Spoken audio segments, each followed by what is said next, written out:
अस्सलाम वालेकुम नकीब भाई रावलपिंडी से। सर ये देख लें, ब्रूडर आपका रेडी है।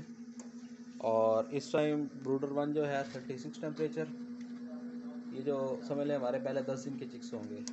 उसके बाद 34 यहाँ पे है, ये अभी जो है ना 34 पे ट्रिप होगा। उसके बाद ये 32 पे है। अच्छा, अब आपको स्टेप बाय स्टेप मैं इनका अंदर का भी टेम्परेचर शो करवा देता हूँ। ये इसके लाख लग गए,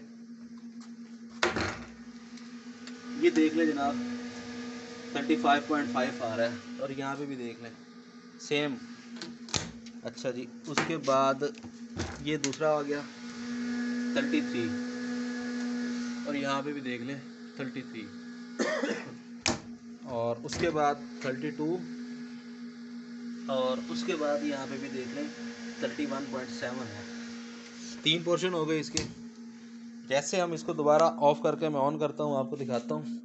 ये हमने इसे ऑफ़ कर दिया, ये इसे मैंने ऑन कर दिया। ये तीनों ब्लोअर इसके हर आधे घंटे बाद, तीनों ब्लोअर हर आधे घंटे बाद इसकी वेंटिलेशन करेंगे। ये इसका टाइमर है जो ऑटोमेटिक इसको कंट्रोल करेगा।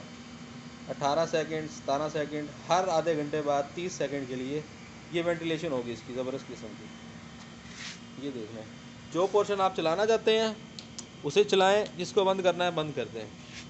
हर पोर्शन का अलग से कंट्रोलर, अलग से सेटिंग। ये देख लें, ये देख लें जी, ये सारा इंक्यूबेटर हमारा बंद हो गया, लेकिन इसमें सप्लाई आ रही है। इसको बंद करना चाहते हैं, ये इससे भी बंद हो जाएगा। ये डायरेक्ट है, बाकी सारा कुछ हमारा ऑटो ही है। और मैनुअल आप चेक करना चाहते हैं ब्लोअर्स को, तो ये बटन दबाएंगे। इस टाइम तीनों ब्लोअर ये चल रहे हैं। तो ये कार्गो के लिए, रावलपिंडी के लिए रेडी है इंशाल्लाह। TCS वाले आ रहे हैं अभी, तो अभी मैं इंशाल्लाह इसको कार्गो करवा दूँगा।